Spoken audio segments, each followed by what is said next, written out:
ஸ்ரீமதே ராமானுஜாய நமக. ஆழ்வார் எம்பெருமானார் ஜீயர் திருவடிகளே சரணம். ஆச்சாரியன் திருவடிகளே சரணம். அன்னவயல் புதுவை ஆண்டாள் அரங்கருக்கு பண்ணு திருப்பாவை பல்பதியும் இன்னிசையால் பாடிக் கொடுத்தாள். நற்பாமாலை பூமாலை சூடிக் கொடுத்தாளை சொல்லு அஞ்சு கொடிக்கொரு சந்ததியாய். ஆழ்வார்கள் தஞ்செயலை விஞ்சி நிற்கும் தன்மையளாய் பிஞ்சாய் பழுத்தாளை ஆண்டாளை பக்தியுடன் நாளும் வழுத்தாய் மனமே மகிழ்ந்து. இன்றைய அனுபவமாக திருப்பாவை 13வது பாசுரம். கிருஷ்ண பக்தியானது முதிர்ந்து அது அமுத வெள்ளமாக வெள்ளமிட்டு பாய அதிலிருந்து அமிர்தம் போலே உதித்ததான திருவாக்குதான் கோதை நாச்சியாரினுடைய திருப்பாவை என்கின்ற அற்புதமான கிரந்தம். வேதம் அனைத்திற்கும் வித்துன்னும் பாதகங்கள் அத்தனையும் தீர்க்கும்னும் அந்த பரமனுடைய அடியையே காட்டிக் கொடுக்கும் என்ற இந்த திருப்பாவையினுடைய பெருமையாகும். இதிலே 5 என்று இந்த பாசுரங்கள் 30 பிரிக்கப்படுகின்றது கோதை தமிழ். முதல் 5 பாசுரங்களிலே நாச்சியார் தான் எம்பெருமானை அடைய வேண்டி தான் வகித்திருக்கக்கூடியதான திருவில்லிபுத்தூர் என்கின்ற திவ்ய தேசத்தையே திருவாய்ப்பாடியாகவும் தன்னுடைய தோழிமார்களையே கோபஸ்திரீகளாகவும் வடபெரும் கோயிலுடையானுடைய சந்நிதியையே கண்ணனுடைய சந்நிதியாகவும் அவனை அடைய வேண்டி அவனையே உபாயமாகவும் பிராபியமாகவும் எண்ணிக்கொண்டு அவனை அடைவதற்காக நோன்பு நோற்பதற்காக சங்கல்பம் செய்கின்றாள். ஆக முதல் பாசுரத்திலே அதற்கான கால அவகாசத்தை சொல்லி கால நேரத்தை சொல்லி 2வது பாசுரத்திலே நோன்பிற்கான வரைமுறைகளை எல்லாமும் சொல்லி 3வது பாசுரத்திலே எல்லோரும் செழிப்புற்று இருக்க வேண்டும், எங்கும் செல்வமானது நிறைந்திருக்க வேண்டும்னும் அந்த நோன்பிற்காக இந்த செல்வமானது எங்கும் நிறையப்படட்டும்னும் 4வது பாசுரத்துல ஆழி மழை கண்ணா சார்ங்கத்தாலே நீ சரத்தை பொழிந்தாய்னு சொன்னா இந்த லோகமானது தாங்காது, அதனாலே வருஷத்தை நீ பொழிவாயாக. எங்கும் செழிப்புற்றிருக்க வேண்டும்னு சொன்னா வருஷமானது தலையானது, அதனாலே வருஷத்தை நீ பொழிவாயாகன்னு 4வது பாசுரத்திலேயும் 5வது பாசுரத்துல சேஷ்டித்தங்கள் உடைய எம்பெருமான் தனக்கு பறை நிச்சயமாக கொடுப்பான்கிறத முதல் பாசுரத்திலேயும் சொல்லி அதை ஊர்ஜிதப்படுத்தும் விதமாக இப்படி 5 பாசுரங்களாலே சொல்லி வேதத்திலே சொல்லி இருப்பது போலே விண்ணோர் பெருமான் பாதம் பணிவது யாரை கொண்டு? வேதம் வல்லார்களை கொண்டு. அதுபோலே 6வது பாசுரம் தொடங்கி 15வது பாசுர பர்யந்தம் ஒவ்வொரு பாகவதர்களையாக எழுப்பிக் கொண்டு கோஷ்டியாக சென்று எம்பெருமானுடைய சந்நிதியிலே சேர்ந்து அவனுடைய திருநாமங்களை எல்லாம் நாம சங்கீர்த்தனம் பாடிக்கொண்டு அவன் தரக்கூடியதான அவனிடத்திலே பெறக்கூடியதான அவனே நமக்கு தரக்கூடியதான அந்த பறை என்கின்ற கைங்கரியத்தை பெறுவோம் என்கின்ற வாக்கிலே முறையிலே 6வது பாசுரம் தொடங்கி ஒரு கோபிகையாக ஒரு பாகவதர்களாக எழுப்பிக் கொண்டு செல்லும் விதமாக அமைந்திருக்கின்றது. இதிலே 5 பாசுரங்கள் விடிந்தமைக்கான அடையாளங்கள் சொல்லக்கூடியதான பாசுரங்களும் 5 பாசுரங்கள் விடிந்தமைக்கு அடையாளங்கள் இல்லாத பாசுரங்கள், ஆனால் கோபிகையை எழுப்பக்கூடிய பாசுரமாக அமைந்திருக்கின்றது என்று சொல்லப்படுறது. 6வது பாசுரத்துல பிள்ளாயினும் 7வது பாசுரத்துல பேய்ப்பெண்ணென்னும் மாமான் மகளே, அதற்கு பிறகு கோவலர்த்தம் பொற்கொடியே, நற்செல்வம் நங்காய், போதரிக் கண்ணினாய் என்று 13வது பாசுரத்தில் ஒவ்வொரு பெண்ணாக எழுப்பிக் கொண்டு வருகின்றாள். ஒவ்வொரு பெண்ணுக்கும் ஒரு பிரபாவங்கள் சொல்லப்படுகின்றது. 6வது பாசுரத்துல பெண்ணே என்று அழைத்தவள் உள்ளே உறங்கி கிடக்கக்கூடியவளானவள் பகவத் விஷயத்திற்கு புதியவள். பகவத் விஷயம் தெரிந்தவள்னாலும் பாகவத கோஷ்டியினுடைய ஏற்றம் அறியாது உறங்கி கிடக்கின்றவள் என்று சொல்லப்பட்டாள். அதே 7வது பாசுரத்துல பேய்ப்பெண்ணே என்று அழைத்தார்கள். பகவத் விஷயம், பகவத் சேஷத்துவம், பாகவத சேஷத்துவமும் நன்னாக தெரிந்தும் அதை மறந்து போய் உறங்கி கிடக்கக்கூடியவளே, அதனாலே பேய்ப்பெண்ணே அப்படின்னும் மாமான் மகளேன்னு உறவச் சொல்லியும், அதுக்கடுத்து 11, 12 பாசுரங்கள்ல கோவலர்த்தம் பொற்கொடியே, செல்வ பெண்டாட்டி என்றும் நங்காய் என்று இப்படி செல்வத்தை இட்டு அடுத்த பெண்களை அழைக்கும்படியாக அமைந்திருக்கின்றது. நம்முடைய பூர்வர்கள் நமக்கு அனுஷ்டித்து காட்டியிருப்பது பகவத் விஷயம், பகவத் சேஷத்துவம். இந்த ரெண்டையும் காட்டிலேயும் பாகவத சேஷத்துவமே உயர்ந்தது என்பதை நமக்கு அனுஷ்டித்தும் காட்டிக் கொடுக்கிறார்கள். அந்த விதத்திலே இந்த திருப்பாவையிலே 6வது பாசுரம் தொடங்கி 15வது பாசுரம் எல்லே இளங்கிளியே பரியந்தம் இந்த பாகவத பிரபாவமே பேசப்படுகின்றது. 7, 8, 9 இப்படி 6, 7, 8 தொடங்கி ஒவ்வொரு பெண்ணாக அழைத்து கொண்டு வரும் பொழுது இந்த போதரிக் கண்ணினாய் என்று 13வது பாசுரத்திலே இந்த பெண்ணை அழைக்கின்றாளே, இதற்கு முன்னிருந்த அந்த பெண்களினுடைய பிரபாவம் என்ன என்பதை பார்த்தோம். இது மேலோட்டமான அர்த்தம். இப்ப 9வது 10வது பாசுரங்களிலே சொல்லப்பட்டிருக்கக்கூடியதான பெண்ணை மாமான் மகளேன்னும் நங்காயின்னும் சொல்லப்பட்டிருக்கு. உறவக் கொண்டு அந்த கும்பகர்ணனே தோத்து போகும்படியான உறக்கம் கொண்டிருக்கக்கூடியவளே என்ன தூக்கத்தை தான் மேலிட்டு சொல்லப்பட்டிருக்கே ஒழிய இந்த 13, 14, 11, 12 அதற்கு அடுத்ததாக வரக்கூடிய பாசுரங்கள்ல அவளுடைய செல்வத்தை இட்டு சொல்லப்பட்டிருக்கு, தூக்கத்தை சொல்லவில்லை. 9வது 10வது பாசுரங்களிலே அவளுடைய செல்வம்னு ஒன்றும் சொல்லப்படாது பொழுது தூக்கத்தையே கொண்டுள்ளவள் என்றும் உறவை மாத்திரமே சொல்லப்பட்டிருக்கு. ஆனால் 11, 12வது பாசுரங்கள்ல செல்வ பெண்டாட்டி கோவலர்த்தம் பொற்கொடி என்னும் நற்செல்வம் நங்காய் என்றும் செல்வம் உடையவளே என்று இந்த பெண் பிள்ளையை கொண்டாடுகின்றார்கள். தூக்கம் அப்படிங்கறத இந்த இடத்துல சொல்லவில்லை.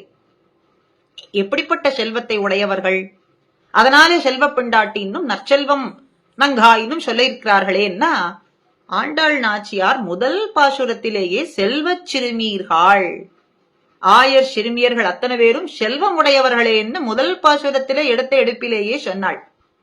அது சொன்னது நாராயணனே நமக்கே பறை தருவான்னு அந்த கைங்கரியத்தை வேண்டி இருக்கக்கூடியவர்கள் ஒரு அர்த்தம்.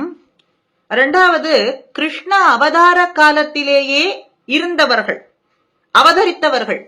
கிருஷ்ணன் அவதரித்த காலத்திலேயே இவர்களும் இருந்தவர்கள் அப்படிங்கறதுனால அப்படிப்பட்ட செல்வத்தை உடையவர்கள், அதனாலே செல்வச் சிறுமீர்கள் என்று இன்னொரு அர்த்தம். அந்த செல்வத்தை காட்டிலேயும் இப்போ இங்கே நீங்காத செல்வம் நிறைந்தேலோர் எம்பாவாயின்னு 3வது பாசுரத்திலேயும் காட்டி 11வது பாசுரத்திலேயும் 12வது பாசுரத்திலேயும் செல்வம் உடையவளே, பொற்கொடியே, நற்செல்வன் நங்காய் அப்படின்னு சொல்லப்பட்டிருக்குன்னா பஞ்சமோபாயம் என்று பிரசித்தியாக சொல்லப்படக்கூடியது நம் பூர்வர்கள் காட்டிக் கொடுக்கிறார்கள். உபாயங்கள்ல பஞ்ச விதமாக இருக்கின்றது, 5 விதமாக.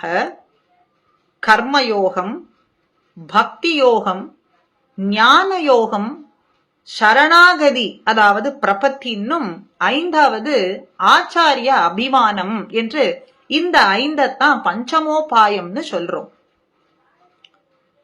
கர்ம ஞான பக்தி யோகங்கள் இதெல்லாம் முறையே 6 to 8 பாசுரங்கள். அதற்கு பிறகு இந்த 9வது 10வது பாசுரத்துல இருக்கக்கூடிய இந்த பெண்களை, தூக்கத்திலேயே ஆழ்ந்திருக்கக்கூடியவர்கள், தூக்கம் என்கின்ற வேலையையே பிரதானமாக கொண்டிருக்கக்கூடிய பெண்களே, பெண் பிள்ளையே அப்படின்னு சொல்றது.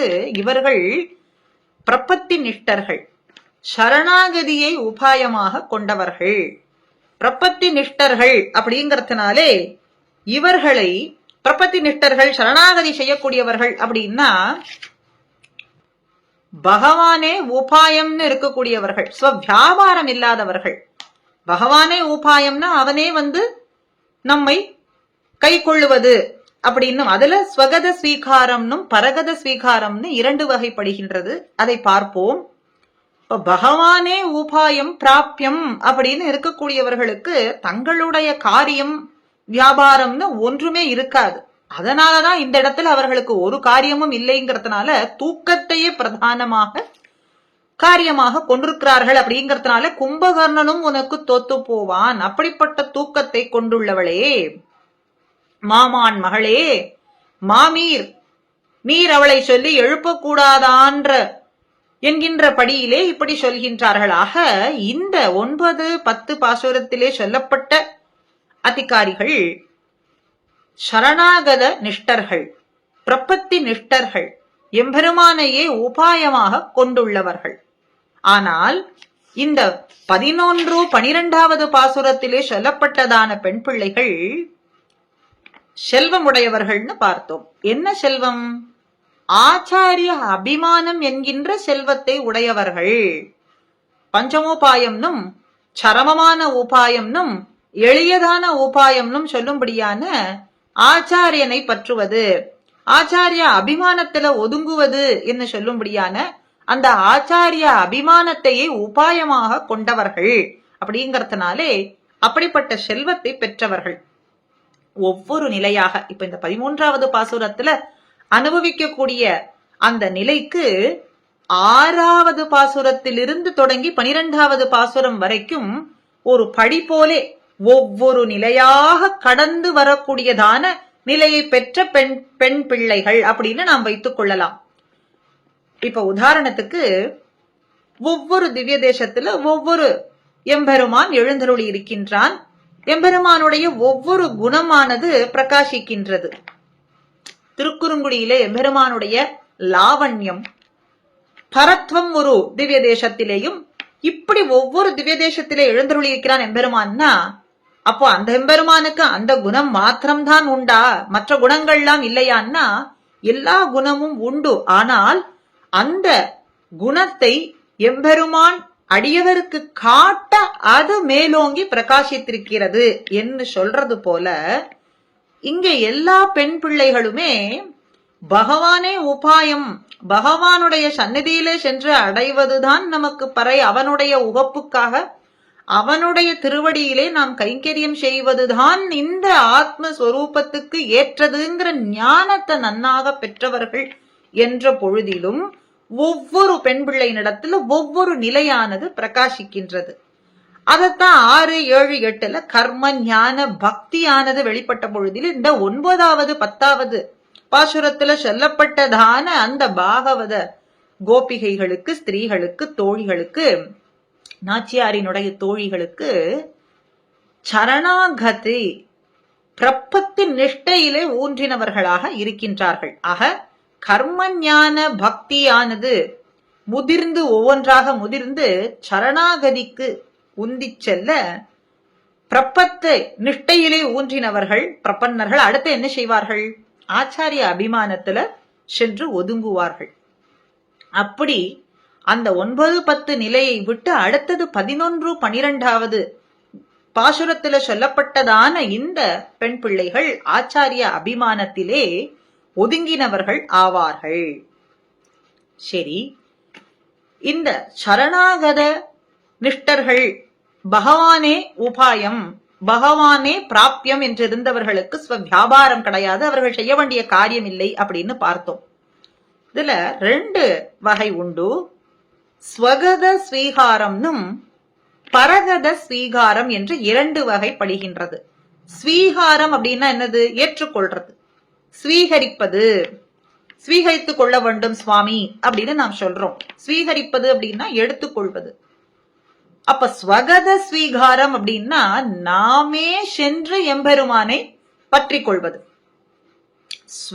ஸ்வகத, ஸ்வனாலே நாம், நாமாக சென்று எம்பெருமானை பற்றுவது, அடைவது, இது ஸ்வகத ஸ்வீகாரம். பரகத ஸ்வீகாரம் அப்படின்னு சொன்னா பரனாலே பிறர். அப்போ எம்பெருமான் வந்து நம்மை ஏற்றுக்கொள்வது, நாம் எம்பெருமானை அடைவது, நாமே சென்று எம்பெருமானை பற்றுவதுங்கிறது ஸ்வகத ஸ்வீகாரம். எம்பெருமான் வந்து நம்மை ஏற்றுக்கொள்வதுங்கிறது பரகத ஸ்வீகாரம். இதற்கு பல அர்த்தங்கள் எளிதாக புரிய வேண்டும் அப்படின்னு சொன்னா இந்த குரங்கையும் பூனையையும் வைத்து இதை நன்றாக விளக்குவார்கள் பூர்வர்கள். குரங்கானது தன்னுடைய குட்டியை எடுத்து செல்லும் பொழுது எப்படி இருக்கும்? அந்த குட்டி தாயாரை கவ்விக்கொள்ளும், தாய் குரங்கை கவ்விக்கொள்ளும். அது ஒரு கிளையிலிருந்து மற்றொரு கிளைக்கு தாவும் பொழுது இந்த பிடியானது தளர்ந்தது அப்படின்னு சொன்னா அந்த குட்டி குரங்கு கீழே விழ வேண்டியதுதான். ஆனால் அதே பூனைக்கு பார்த்தோம்னா அந்த பூனையானது தன்னுடைய குட்டியை தன் வாயாலே கவ்விக்கொண்டு எடுத்து செல்லும். இதிலே எது அதி ஜாக்கிரதையாக இருக்கக்கூடியதுன்னு பார்த்தா பூனையினுடைய குட்டி கவலைப்பட வேண்டிய அவசியம் இல்லை, நிர்பயமா இருக்கலாம். நிர்பயோ நிர்பயரோஸ்மின்னு சொல்றது போல இந்த குட்டியானது கவலையற்று இருக்கும். ஏன்னா பொறுப்பு அத்தனையும் தாய் பூனையினிடத்துல சென்று விடுகின்றது. அதே குரங்கினிடத்திலே அப்படி கிடையாது. இந்த குட்டியானதே தானே பற்றி கொள்ள வேண்டும் அப்படிங்கறதுனால இந்த குரங்கினுடைய உபமானத்துக்கு ஸ்வகத ஸ்வீகாரத்தையும் பரகத ஸ்வீகாரத்துக்கு இந்த பூனையினுடைய உபமானத்தையும் சொல்றது பழக்கம். ஆக சரணாகத நிஷ்டர்கள் எம்பெருமானை உபாயமாக பற்றினவர்கள் இடத்திலேயும் ஸ்வகத ஸ்வீகாரம்னும் பரகத ஸ்வீகாரம் என்று இந்த 2 வகைப்படுகின்றது. ஆச்சாரிய அபிமானத்தில ஒதுங்கினவர்களுக்கும் இந்த 2 வகைப்பட்டவர்கள் உண்டு. ஸ்வகத ஸ்வீகாரம்னும் பரகத ஸ்வீகாரம் ஆச்சாரியனிடத்துல என்ன? நாமே சென்று ஆச்சாரியனை பத்தி அவர் திருவடியை முன்னிட்டு கொண்டு பேரு என்பது தப்பாமல் பெற்றுக்கொள்றது. பரகத ஸ்வீகாரம் ஆச்சாரியன் தானே உகந்து வந்து நம்ம ஏத்துக்கொண்டு நம் பையல் அப்படின்னு சொல்லி ஹிதமான உபதேசங்களை எல்லாம் நமக்கு உபதேசித்து பேரு பெற்றுக்கொள்ளும்படிக்கு செய்யறது அப்படின்னு இந்த 2. சரி, அப்போ இந்த சரணாகத நிஷ்டர்களுக்கும் இந்த 2 வகைப்பட்டவர்கள் உண்டு. ஆச்சாரிய அபிமானத்துல ஒதுங்கினவர்களுக்கும் உபாயமாக பற்றினவர்களுக்கும் இந்த 2 வகை உண்டுன்னா என்ன வித்தியாசம் அப்படின்னு கேட்கும் பொழுது, ஆச்சாரிய அபிமானத்துல ஸ்வகத ஸ்வீகாரமாக தானே சென்று ஆச்சாரியனை பற்றினாலும் சரி, பரகத ஸ்வீகாரமாக ஆச்சாரியன் உவந்து வந்து நம்ம ஏற்றுக்கொண்டு கடாட்சித்தாலும் சரி, இந்த 2 வகையிலேயும் பற்றினவர்கள் உயர்ந்த கதியை அடைபவர்கள் என்பதில் ஒரு சந்தேகமும் வேண்டாம். இருவருமே உயர்ந்த கதியை அடைந்து விடுவார்கள், இதுல ஒரு குறையும் கிடையாது.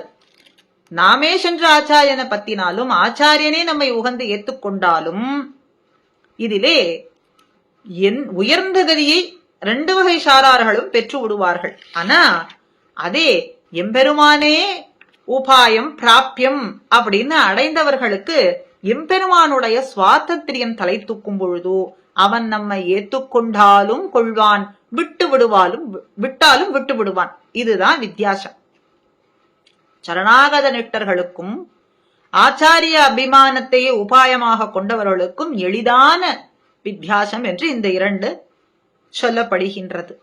ஆக இப்ப இந்த 13வது பாசுரத்திலேயும் 14வது பாசுரத்திலேயும் ஞானம் அனுட்டானம் இவை நன்னாகவே உடையனான குரு ஆச்சாரியனை பத்தி புகழ்ந்து சொல்லும்படியான பாசுரமாக அமைந்திருக்கின்றது என்று நாம் எடுத்துக்கொள்ளலாம். போதரி கண்ணினாய் என்று கண்ணழகையும், நாவுடையா என்று 14வது பாசுரத்துல வாக்கு சாதுரியம் கொண்டவள், வாக்கு சாதுரியம் உடையவளே அப்படின்னு இந்த ரெண்டையுமே ஞானமும் அனுஷ்டானமும் உடைய ஆச்சாரியனை உகழ்ந்து சொல்றதாக உள் அர்த்தமாக அமைந்திருக்கிறதாக நாம் எடுத்துக்கொள்ளலாம்.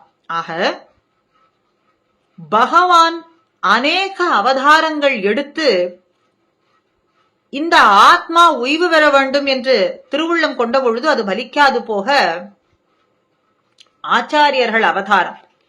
ஆக பகவான் அவதாரமே ஆச்சாரியர்கள் அவதாரம் என்றும் நாம் எடுத்துக்கொள்ளலாம். ஏன்னா சஸ்திரத்தாலே அவன் இறங்கி வந்து சாதிக்க முடியாததை சாஸ்திரபாணியாக சாஸ்திரங்களை கொண்டு எளிதிலே நாம் அடைந்து விடலாம் என்று இந்த ஆச்சாரியர்களினுடைய அவதாரமாக சுவாதந்திரியத்தை உடையவனான எம்பெருமான் ஸ்வதந்திரன். அப்போ இந்த ஆத்மாக்கள்லாம் பேறு பெற வேண்டும், ஒருவனை சென்று அடைய வேண்டும்னா சுவாதந்திரியம் உடையவனான எம்பெருமான பார்த்து பயம் நேரிடுகின்றது. ஏன்னா அவன் நமக்கு பேத்த கொடுத்தாலும் கொடுக்கலாம், நம்முடைய தோஷத்தை கண்டு கைவிட்டாலும் கேட்பவர் யாரும் கிடையாது.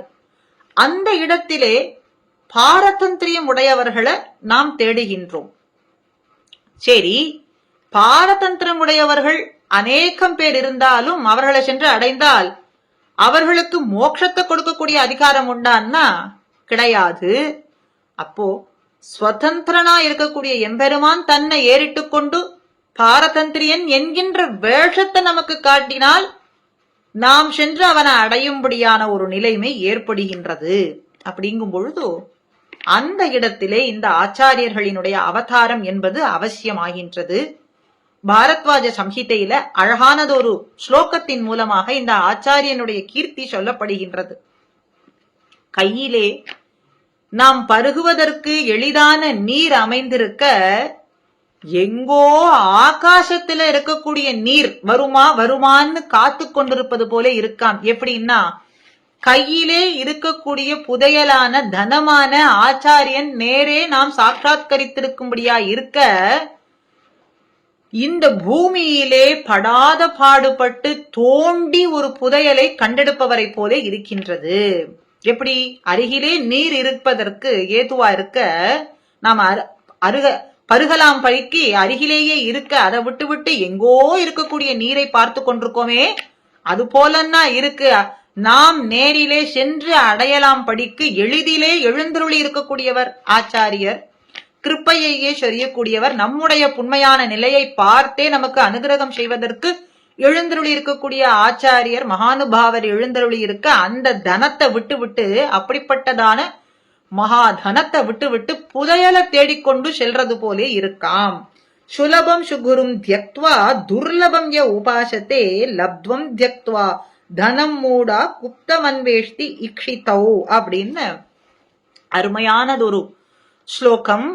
அந்தர்யாமியாய் பகவான் உள்ளுக்குள்ளே எழுந்தருளி இருக்கான். ஆனா நேரே ஆச்சாரியனான எம்பெருமான் ஆச்சாரியனாகவே எழுந்தருளி இருக்க அவனை விட்டு விட்டு உள்ளே தேடிக்கொண்டிருக்க, வேறு எங்கோ ஸ்தலங்களில் எல்லாம் தேடிக்கொண்டிருக்க, பார்க்கடலிலே இருக்கின்றானா பரமபதத்திலே இருக்கின்றானான்னு எல்லாம் தேடிக்கொண்டிருக்கோமே, அது எப்படி இருக்கு? கையில் இருக்கக்கூடிய தனத்தை விட்டு வேறொரு புதையலை தேடுவது போல இருக்கு அப்படின்னு சொல்றது போலே அருளாள பெருமாள் எம்பெருமானார் ஞானசாரத்துல அழகாக இதையே காட்டுறார்.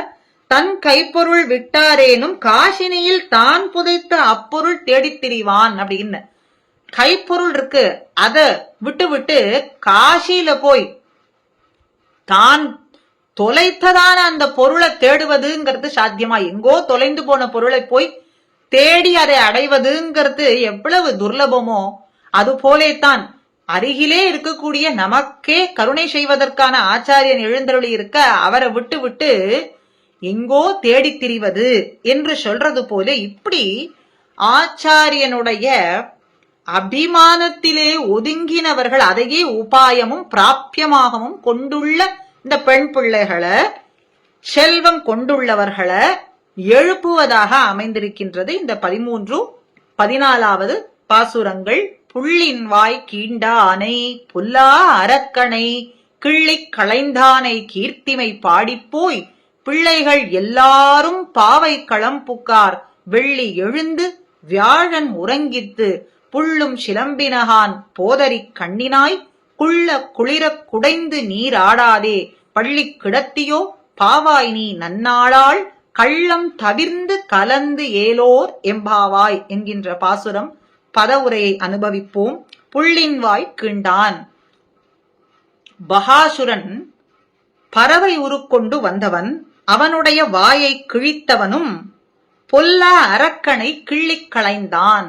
பொல்லாதவன், அரக்கனானவன், ராவணனை கிள்ளியே அழித்து புகட்டினவனான எம்பெருமானுடைய கீர்த்திமை பாடிப்போய், அவனுடைய நாமத்தை எல்லாம் பாடுவோம், வீர செயல்களை எல்லாம் பாடுவோம்.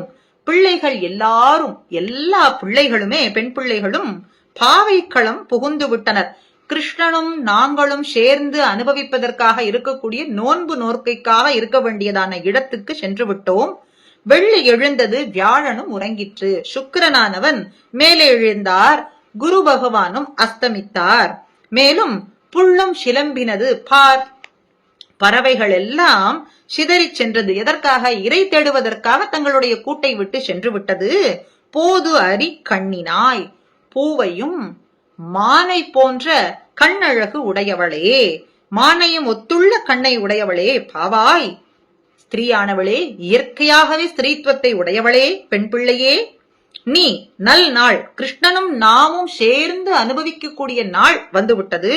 அதனாலே கள்ளம் தவிர்ந்து கிருஷ்ண குணானுபவத்தை தனியே அனுபவிப்பதுங்கிறத கள்ளத்தை விட்டு விட்டு கலந்து நாம் எல்லோரும் சேர்ந்து அனுபவிப்போம். குள்ள குளிர குளிர்ச்சியா இருக்கக்கூடிய நீரிலே நன்னாக நீராடாமல், கிருஷ்ண அனுபவத்தை பகிர்ந்து அனுபவிக்காமல் நீ இப்படி உறங்கிக் கொண்டிருக்கலாமா? படுக்கையிலே கிடந்து உறங்குகின்றாயே, இது என்ன ஆச்சரியம் என்று இந்த பதவுரையிலே சொல்கின்றார்கள். தன்னுடைய கண்ணழக நினைத்து கொண்டு கிருஷ்ணன் தானே வந்து ஏற்றுக்கொள்வான் என்று நினைத்து இப்படி உறங்கி கிடக்கிறாயே பெண் பிள்ளாயே, நீ எழுந்திருக்க கூடாதா? பொழுது விடிந்து விட்டது அப்படின்னு வெளியில இருக்கக்கூடிய கோஷ்டிமார்கள் எல்லாரும் சொல்ல, இவ்வளவு பாட்டுக்கள் தோறும் மனத்துக்கினியானை பாடவும் அப்படிங்கிற பாசுர, அதற்கு முன்னே இருக்கக்கூடிய பாசுர பரியந்தம் கிருஷ்ணனுடைய பிரபாவங்களையே பாடிக்கொண்டு வருகின்றோமே அப்படின்னு சொல்லி ராம விருத்தாந்தத்தை பாடினார்கள். இப்போ இந்த பாசுரத்துல எவருக்குமே சந்தேகம் அப்படிங்கிறது தெரியாத வண்ணம் கிருஷ்ண பிரபாவத்தையும் ராம விருத்தாந்தத்தையும் சேர்த்து அனுபவிக்கின்றாளாம் ஆண்டாள் நாச்சியார். அதனால புள்ளின் வாய் கீண்டான் அப்படிங்கறதுனாலே கிருஷ்ண பிரபாவமும், பொல்லா அரக்கனை கிள்ளி களைந்தான்ங்கிறதுனால ராம விருத்தாந்தத்தையும் சேர்ந்து அனுபவிக்கின்றாளாம். ஆக மனத்துக்கினியானை பாடவும் அப்படின்னு கேட்டு கிடக்கக்கூடிய பெண் பிள்ளை மற்றவர்களுடைய அபராதம் எல்லாம் தீருவதற்காக இப்படி பாடுறாளாம். ஆக ராம விருத்தாந்தம் சொல்றவர்கள் உண்டா அப்படின்னு உள்ளே இருக்கக்கூடிய பெண் பிள்ளை கேட்பது போலேயும் இவர்கள் எல்லாம் சொல்றார்கள். வெளியில இருக்கக்கூடியவர்கள் ராம விருத்தாந்தமும் சொன்னோம், கிருஷ்ண விருத்தாந்தமும் சொன்னோம், ராமாயணமும் சொன்னோம், பாரதமும் சொன்னோம், பாஞ்சராத்திரமும் அகப்படச் சொன்னோம் அப்படின்னு சொல்றார்களாம். ராமாவதார பிரபாவம் மாத்திரமல்ல, கிருஷ்ண அவதார விருத்தாந்தத்தை எல்லாம் சொல்றோம், ராமாயணமே சொல்றோம், மகாபாரதம் சொல்றோம், பாஞ்சராத்திரமும் சொல்றோமே, உன்னுடைய காதிலே கேட்கவில்லையா? நீ இப்படி உள்ளே உறங்கி கிடக்கலாமா அப்படின்னு சொல்ல, புள்ளின் வாய் கீண்டானை, பள்ளத்திலே மேயும் பறவை உருக்கொண்டு கள்ளவசுரன் வருவான் என்று சொல்றது போலே கண்ணனை முடித்து விட வேண்டும் என்று கம்சனுடைய ஆக்ஞை. பலவிதமான உருக்கொண்டு வடிவு கொண்டு அசுரர்கள்லாம் வர, இங்கே புல்ங்கிறதுக்கு பறவை, கொக்குன்னு ஒரு அர்த்தம். கொக்குங்கிறதும் பறவை தானே. கொக்கின் உரு கொண்டு பள்ளத்திலே மேயும், பள்ளத்திலேயே அப்படியே மேய்ந்து கொண்டு வரான். ஏன்னா தன்னுடைய உயரத்துக்கு சரியா, கண்ணனுடைய உயரமும் தன்னுடைய உயரமும் சரியா இருக்கும்படிக்கு கண்ணனை அப்படியே சமயம் பார்த்து விழுங்கி விடலாம் அப்படின்னு பள்ளத்திலேயே மேய்ந்து கொண்டு வரக்கூடிய கள்ள அசுரன், கள்ளத்தனத்தை கொண்டு வந்தான். அப்படியே கண்ணனிடத்துல வர கள்ளத்தனம் தன்னுடைய மனசுல எப்படியாவது கண்ணனை முடித்து விட வேண்டும், கம்சனுடைய ஆக்ஞி, கண்ணனை முடித்து விட வேண்டும்ங்கிற அந்த கள்ளத்தனத்தினாலே அப்படியே கள்ளவசுரன் வருவான். உருக்கொண்டு, பறவை உருக்கொண்டு வர சமயம் பார்த்திருந்து கண்ணனும் அவன் விழுங்கும்படிக்கு செய்ய தொண்டை வரைக்கும் சென்று அதற்கு மேலே அக்னியானது மேலே எழ அவன் முழுங்க முடியாமல் இருக்க கண்ணன் அவனுடைய வாயை பிளந்து கொண்டு அந்த அசுரன் மடிந்து போகும்படிக்கு செய்து வெளிவந்தான்ங்கிறது பகாசுர சரித்திரம். அதை இங்கே ஆண்டாள் எடுத்து நமக்கு இங்கே சாதிக்கிறாள். கிருஷ்ண விருத்தாந்தத்தை புள்ளின் வாய் கீண்டானை, பள்ளத்திலே பாயும் பறவை உருக்கொண்டு வந்தான் கள்ள அசுரன் அப்படின்னு சொல்றது போலே இங்கே கொக்கின் வடிவிலே இந்த அசுரனானவன் அப்படியே ஆவேசித்து கண்ணனை முடித்து விட வேண்டும் என்று வந்தான். அப்படி புள்ளின் வாய் கீண்டான்னு அடுத்த ராம விருத்தாந்தத்தை சொல்றாள்.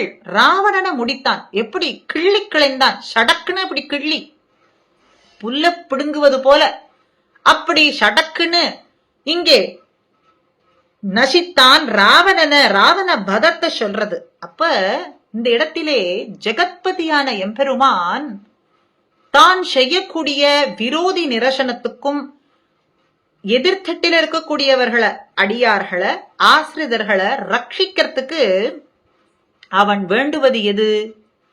நாம் தடுக்காமல் இருப்பது.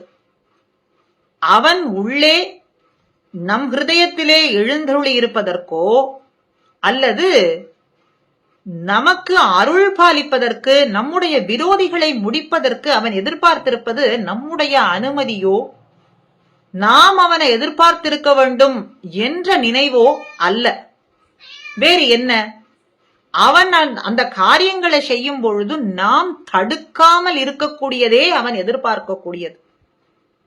பல ஆழ்வார்கள் தங்களுடைய பிரபந்தங்கள்ல வந்து என் மனம் புகுந்தாயின திருமங்கை ஆழ்வார் காட்டுறார். ஒன்றும் செய்யாதிருந்தேன், ஏதாவது ஒரு முயற்சி செய்தேனா, அவனுடைய அருளை பெறுவதற்கு அடியேன் ஏதாவது ஒரு முயற்சி செய்தேனா, அடியேன்னு சொல்லிக் கொண்டிருக்கேனே, ஏதாவது ஒரு முயற்சி செய்தேனா, ஒன்றும் செய்யவில்லை. ஆனா அடியேனிடத்துல இப்படிப்பட்ட ஒரு கிருப்பையா, அடியேனிடத்தில் இருக்கக்கூடிய கிருப்பையினாலே அவனே வந்தான்.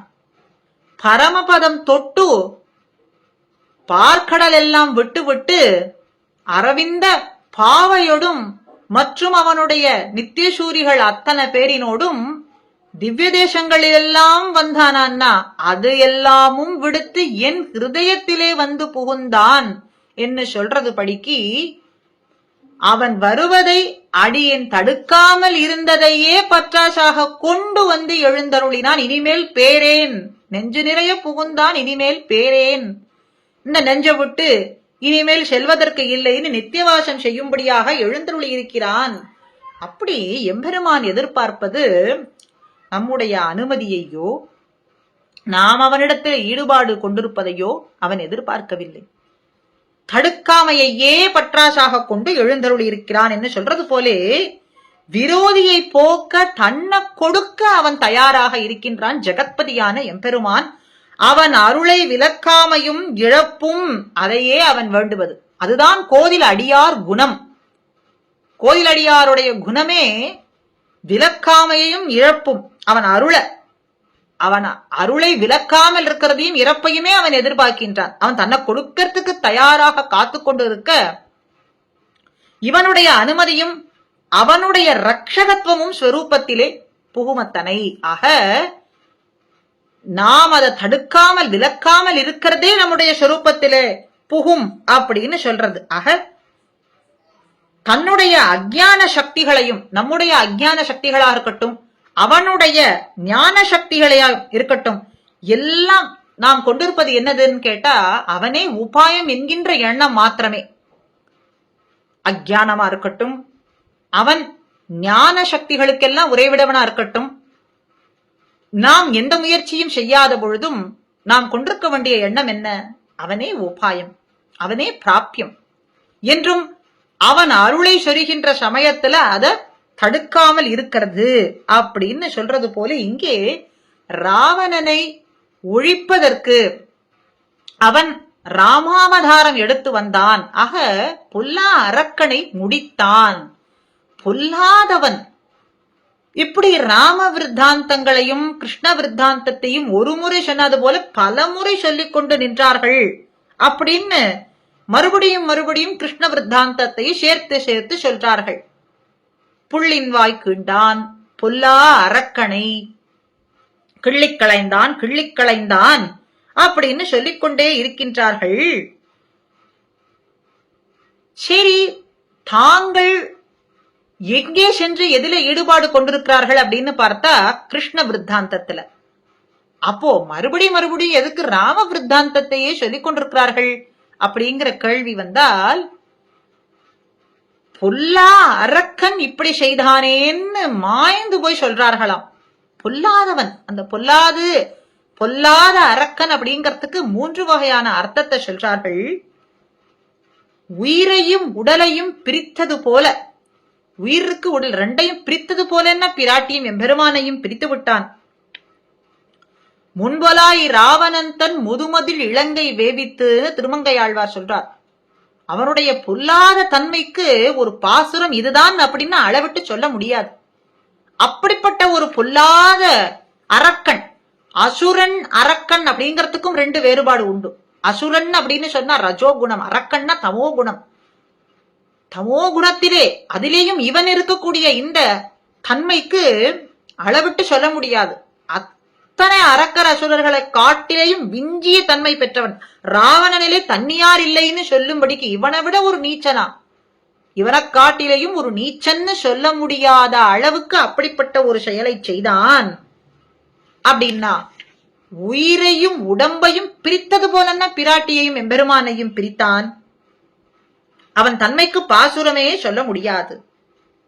திருவினை பிடித்த கொடுமைனா அவன் செய்தது துர்விருத்தகா. துர்விருத்தகான்னா இப்படிப்பட்ட ஒரு துர்மயமான தன்மை கொண்டவன். அதனால நீச்சன்கிறதுனால பொல்லா அரக்கனை. அப்ப விபீஷணஸ்து தர்மாத்மா அப்படின்னு அவன் குலத்தில வந்தவன் அரக்கன்தான், ஆனா தர்மாத்மா அப்படின்னா அப்போ இவன் எப்படிப்பட்டதான பொல்லாத தன்மையை உடையவன்கிறதுக்கு இப்படி சொல்றார். விபீஷணஸ்து தர்மாத்மா என்று நல்லவன் ஒருத்தன் அந்த குலத்திலே இருந்தானே, அவனும் இருக்க இவன் இப்படி பொல்லாத தன்மையை பெற்றவனாயிருக்க பொல்லா அரக்கனை, பொல்லாத தன்மை பெற்றவன். ஜகத் சைலம் பரிவாத்தியமகம் அப்படின்னு ஜகத்துல தேடி பார்த்தா இவனை காட்டிலேயும் ஒரு நீச்சர்கள் கண்ணிய பயல் ஒருத்தரும் இல்லைன்னு சொல்லலாம் படிக்கான ஒரு செயலை செய்தவன்கிறதுனால பொல்லா, இதுக்கு அர்த்தமிட்டே சொல்ல முடியாத அளவுக்கு பொல்லாத தன்மையை பெற்றவன் அப்படின்னு இந்த இடத்துல வியாக்கியாத்தாக்கள் வியாக்கியானம் சொல்றார்கள். அரக்கன், அரக்கன் ரஜோகுணத்துல மிகுந்தவனா இருக்கான. மாயா மிருக்கத்தையே கொண்டு காரியம் செய்தவன், மாய சிரசை காட்டினவன். அப்படி ராவணனை காட்டிலையும் ஒரு நீச்சர்னு சொல்ல முடியாது.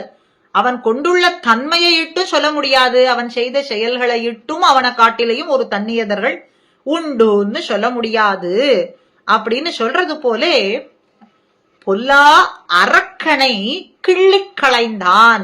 கிள்ளிக்களைந்தான், கல்லெடுத்து கல்மாரி காத்தது அப்படின்னு சொல்றது போல, கல் வருஷத்துக்கு கல்லையே எடுத்து கோவர்தனத்தையே எடுத்து காட்டினது போல ராவணனுடைய சரத்துக்கு சர வருஷமாகவே எம்பெருமான் தன்னுடைய வீரியம் தெரியும்படிக்கு காட்டினான். அப்படி கிள்ளி, அப்படி சுலபமா செய்யும்படியான காரியத்துக்காக கிள்ளி. திருவிளையாடக்கூடிய சூழல்ல நோவுபடும் பொழுது கிள்ளி எடுப்பது போல அப்படி எடுத்தானாம். அப்படி கீர்த்திமை பாடி கிள்ளி களைந்தவன், இப்படி கிள்ளி புகட்டினவனுடைய வீரிய சரித்திரத்தை பாடும்படிக்கு. எப்படின்னா ராவணனே கீர்த்தியை பாடுகின்றானாம், ராமனுடைய கீர்த்தியை. சத்ரோகோ பிரக்யாத வீரியஸ்ய ரஞ்சனீயஸ்ய விக்ரமைஹி அப்படின்னு சத்ருவானவன், ராவணன் ராமனுடைய கீர்த்தியை பாடுகின்றானாம். என்ன வீரியம், என்ன வீரியம்!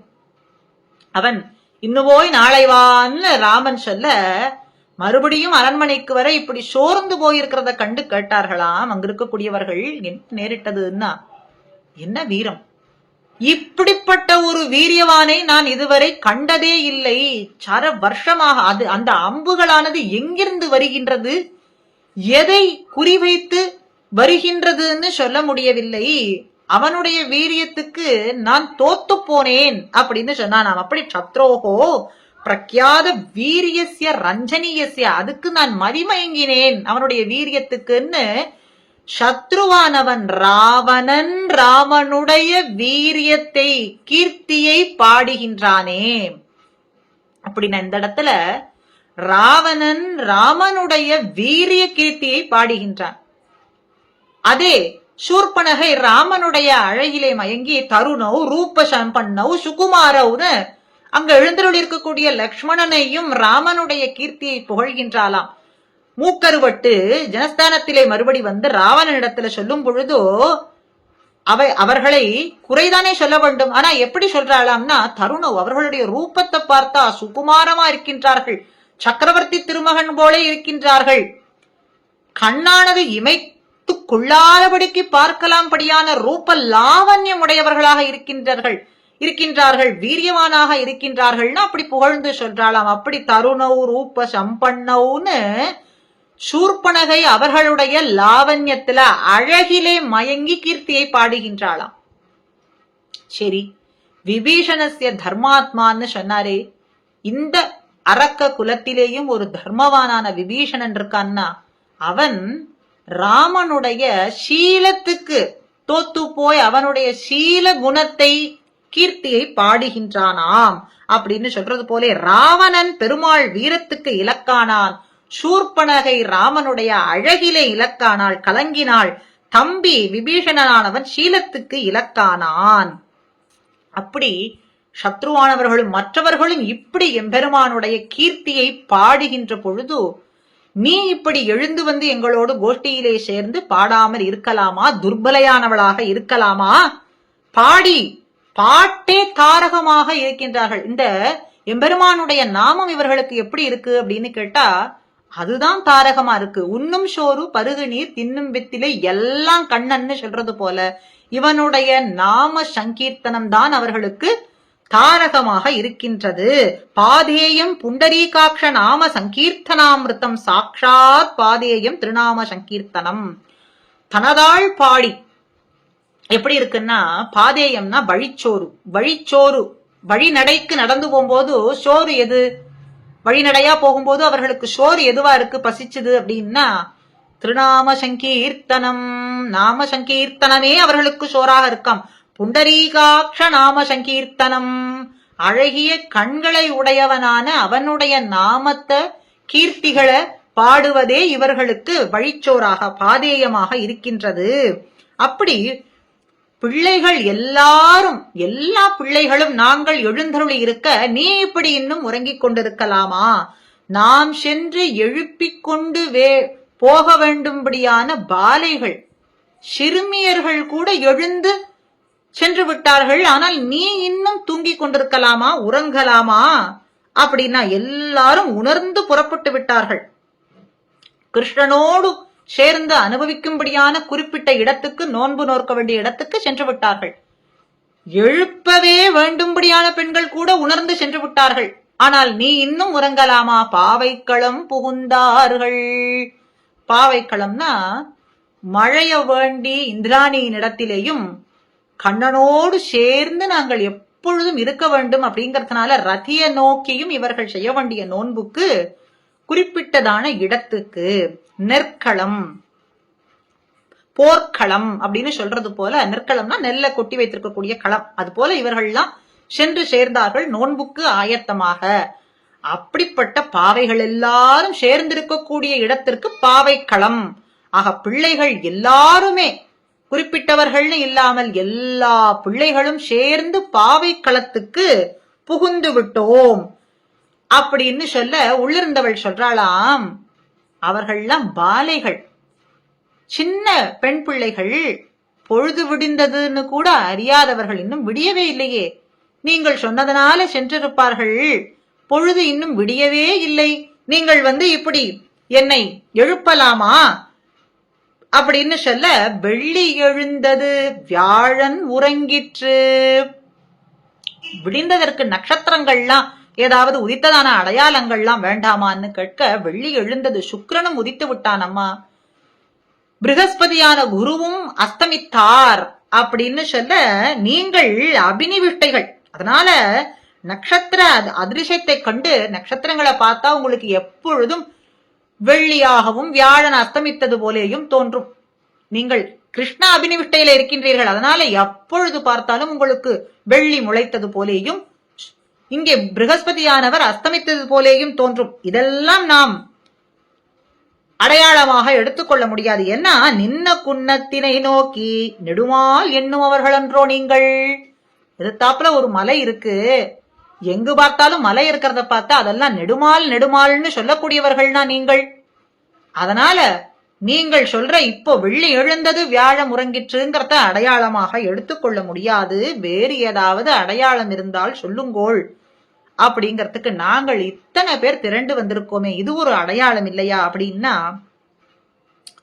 ஒரு காலம் பிரிகிலேன் அப்படின்னு சொல்லிவிட்டவன் எப்பொழுதும் நீங்கள் கண்ணனுடைய ஞாபகத்திலேயே இருக்கக்கூடியவர்கள். அதனாலே உறக்கம் என்பதே இல்லாமல் இருக்கக்கூடியவர்கள்.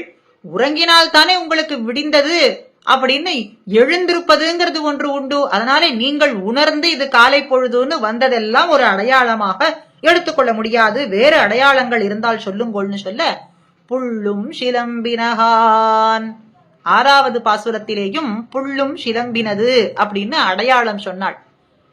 பெண் பிள்ளைக்கு புள்ளும் சிலம்பினது, பறவைகள் எல்லாமும் எழுந்து விட்டது, ஒலி எழுப்புகின்றது அப்படின்னு சொல்ல, அவைகள்லாம் எழுந்ததற்கு ஒலி எழுப்பித்து. ஆனால் இங்கோ இறை தேடவே சென்று விட்டது என்று இங்கே சொல்றாள். பொழுது விடிந்ததுக்கு எழுந்ததுன்னு அடையாளத்தை சொல்லி இங்கே இந்த பாசுரத்துல இறை தேடவே சென்று விட்டது. ஆகாரார்த்தமாக சிதறினபடி இறை தேடியே போய்விட்டது. அதனாலே பொழுது நன்றாக புலர்ந்து விட்டது அம்மா அப்படின்னு சொல்ல, திரியக்களினுடைய இந்த பறவைகளினுடைய விருத்தாந்தங்களை எல்லாம் கொண்டு அவைகளுடைய செயல்களை கொண்டு விடிந்து விட்டது அப்படிங்கிற கால நியத்தி எல்லாம் பண்ண முடியாது அப்படின்னு சொல்ல, உள்ளே இருக்கக்கூடியவள் சொல்ல, நாங்கள் சொன்ன இந்த வார்த்தைகளை எல்லாமும் கேட்டுக்கொண்டு கண்ணழகு படைத்தவள் நீயா இருக்கிறதுனாலே இப்படி அவனே நம்மை ஆட்கொள்ளுவான் அப்படின்னு நீ கிடந்து கொண்டிருக்கின்றாயா அப்படின்னு சொல்ல,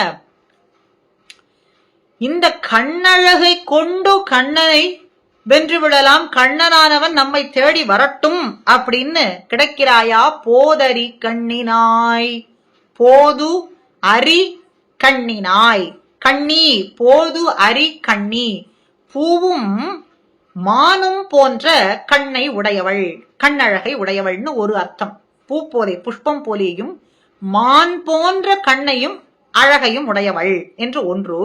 அடுத்தது அரினா பூவில் படிந்த வண்டு போலே கண்ணழகை உடையவள், கண் அப்படின்னு அர்த்தம். 2வது புஷ்பத்திலே படிந்து வட்டமடித்துக் கொண்டிருக்கக்கூடிய வண்டு போலே அப்படிங்கிற கண்ணழகை உடையவள் அப்படின்னும், பூவோடு சீறுபாறு என்ற கண் அப்படின்னு 3வது அர்த்தமும். ஆக புஷ்பம் போலே மான் போல கண் என்று ஒன்றும், புஷ்பத்தில வண்டாடக்கூடிய சிதறி அடிக்கக்கூடிய வட்டமிடக்கூடிய வண்டு போலே இருக்கக்கூடிய கண்ணும், பூவோடு சீறு பாரக்கூடிய கண் என்றும், அப்படி உலாவுகின்ற மான் போலே, உலாவக்கூடிய மானானது உலாவும் பொழுது எப்படிப்பட்ட கண்ணை கொண்டிருக்குமோ அப்படிப்பட்ட கண்ணழகை உடையவளே போது அரி கண்ணி. அரி அப்படின்னு மான், வண்டு, சத்ரு, சத்ருவானவன், இப்படி 3 அர்த்தங்களை எல்லாமும் காட்ட, அதி மென்மையானவளே, அழகியதான கண்ணழகை படைத்தவளே, போதரி கண்ணினாய், குள்ள குளிர, குள்ள குளிர்ந்திருக்கும்படிக்கு. ஆக இந்த ஆதித்ய கிரணங்கள் எல்லாமும் இந்த குளத்துல ஜலத்துல பட்டு உஷ்ணித்திருக்கும் பொழுது நாம் சென்று குடைந்தாடுவது அப்படின்னா, அப்போ நாம் கொண்டிருக்கக்கூடிய கிருஷ்ண விரக தாபத்திற்கு சரியாகாது. இந்த விரக தாபம் போகுமான்னா போகாது. அப்ப என்ன செய்யணும்? நன்னாக குளிர்ந்திருக்கக்கூடிய சமயத்துல சென்று நீராடினோம் அப்படின்னு சொன்னா இந்த விரக தாபமானது போகும் அப்படின்னு ஆதித்ய கிரணம் பட்டு கொதிப்பதற்கு முன்னேயே நாம் சென்று நன்னாக ஆழமான நீரிலே குளிர்ந்திருக்கக்கூடிய நீரிலே குடைந்து ஆட வேண்டும். விரகதாபம் செல்லும்படியாக. அப்ப ஆதித்ய கிரணம் பட்ட நீரிலே சென்று நீராடினோம்னு சொன்னா இன்னும் நமக்கு விரகதாபமானது சுடும் அப்படின்னு ஒன்றும். கிருஷ்ண விரகதாபம் அற நாம் நீராட செல்ல வேண்டும். ஆக இந்த விரகதாபமானது நம்மிடத்திலே விட்டு போகும்படிக்கு நீராட வேண்டும். நமக்கு செல்கின்ற இந்த கிருஷ்ண விரகதாபம் இனிமேல் பிறக்காதபடிக்கு, அதாவது எப்பொழுதுமே கிருஷ்ண விஸ்லேஷமே நாம் கொண்டிருக்கும்படிக்கு நமக்கு கிடைப்பதற்கு நாம் நீராட வேண்டும்.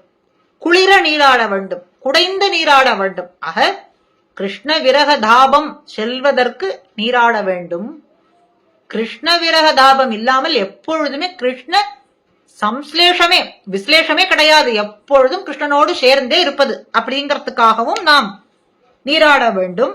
கிருஷ்ண குண அனுபவத்தில் மூழ்கி இருப்பதற்காக, அப்படி அனுபவிப்பதற்காக நாம் நீராட வேண்டும். அதனால குளிர கிருஷ்ணனுடைய கண்ணழகு, உன்னுடைய கண்ணழகு, இந்த 2 கண்ணழகிலேயும் நாங்கள் இப்படி தோற்று போயிருக்கிறோமே, 2 பேரினுடைய இருவரினுடைய கண்ணழகை பார்த்து நாங்கள் இப்படி தோற்று போய் உன்னுடைய கண்ணழகாலே உன்னாலே நாங்கள் கிருஷ்ண அனுபவத்தை பெறுவோம், பேத்துக்கு உடல்னு நாங்கள் இருக்கிறோமே, அதெல்லாம் பொய்யாகி விடும் போல் இருக்கே.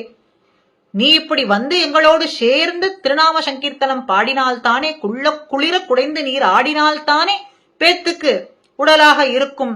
உன்னுடைய கண்ணழக கொண்டு கிருஷ்ணனுடைய கண்ணழகை வென்றுவிடலாம், அனுபவிக்கலாம் அப்படின்னு நாங்கள் இருக்கோமே, இதெல்லாம் பொய்யாகி விடுமோ அப்படின்னா இதற்கு எப்படி சொல்றார்? இந்த குளிரங்கிறதுக்கு இங்கே ஆச்சாரியர்கள் நமக்கு காட்டுகின்றார்கள். ஷரயூமவகாஹதே அப்படின்னு. பரதாழ்வார் ராமனுடைய பாதுகையை கொண்டு அரசாட்சி புரிந்து கொண்டிருக்கக்கூடிய சமயத்துல ஷரயூலே சென்று தீர்த்தமாடுவாராம். எப்பொழுதோ நன்னாக நட்ட நடு நிஷி வேளையிலே, நள்ளிரவு வேளையிலே சென்று நீராடுவாராம்.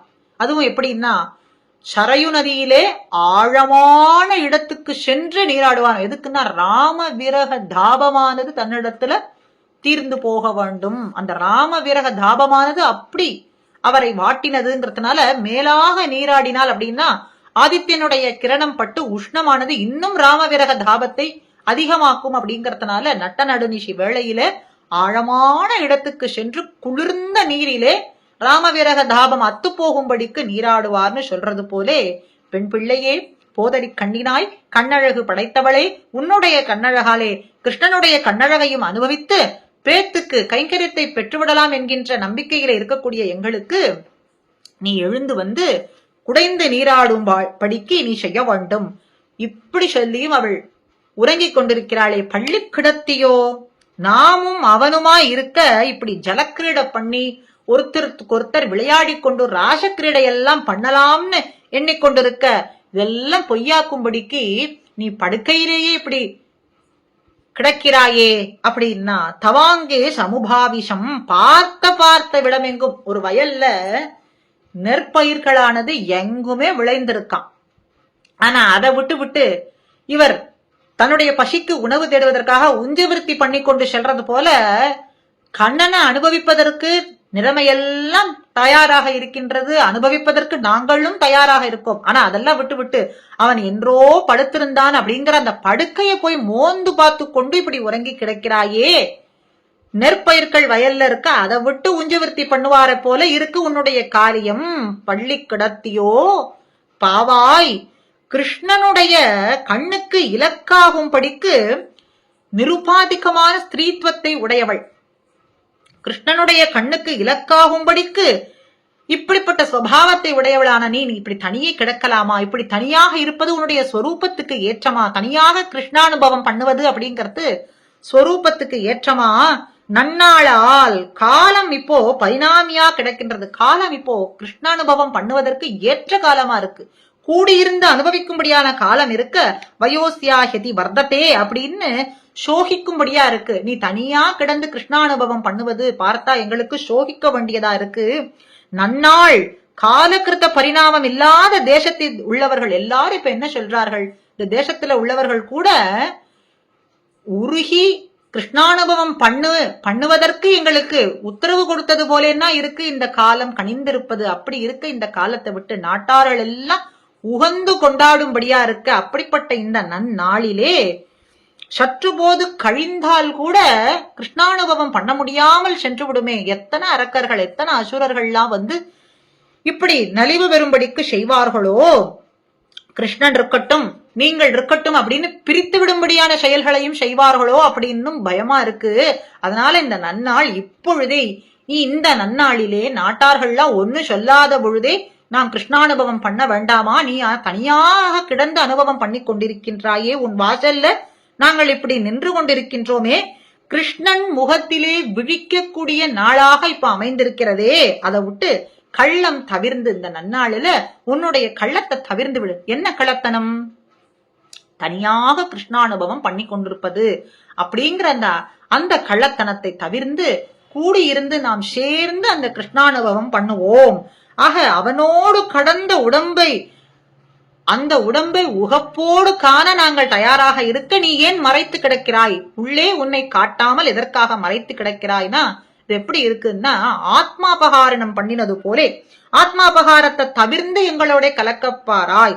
சோரோனாத்மா ஆத்மா அபகாரினா, ஆத்மா அபகாரம் தனியாக கிடந்து கிருஷ்ணானுபவம் பண்ணுவதுங்கிறது ஆத்மாவை அபகரித்தது போலேன்னா குற்றமாகும். அதனாலே நீ என்ன செய்ய வேண்டும்? தனியான கிருஷ்ணானுபவத்தை விட்டு விட்டு அப்படிப்பட்ட கள்ளத்தை தவிர்ந்து எங்களோடு கலந்து திருநாம சங்கீர்த்தனம் பண்ணிக்கொண்டு கீர்த்திகளை பாடிக்கொண்டு அவன் சந்நிதியிலே சென்று சேருவோம். ஆக சேஷ ஆத்மா அபகாரினாம் என்கின்ற இந்த கள்ளத்தனத்தை தவிர்ந்து எங்களோட கலந்து திருநாம சங்கீர்த்தனம் பாடி கண்ணனோட சேர்ந்து அனுபவிக்கும்படியான இந்த நன்னாளிலே நாம் சென்று சேருவோம்.